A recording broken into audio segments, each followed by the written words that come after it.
60টা জিনিস মানুষ মরে যাওয়ার পরে তার কবরে পৌঁছতে থাকে।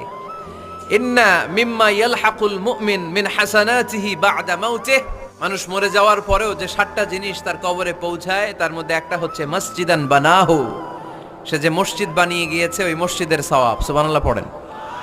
আপনি টাকা দিয়ে মসজিদ বানিয়ে দিলেন, ওই মসজিদে মুসল্লিরা নামাজ পড়ে, রোজাদাররা এসে ওখানে ইফতার খায়, তাহাজ্জুদ আদায়কারীরা তাহাজ্জুদ পড়ে, তাদের সওয়াবের কমতি হবে না, কিন্তু তাদের সওয়াবের একটা পার্সেন্টেজ সওয়াব যে ব্যক্তি মসজিদ বানালো তার আমল নামে আল্লাহ ঢুকিয়ে দেয়। এজন্য বেশি বেশি মসজিদ বানাতে রাজি আছেন?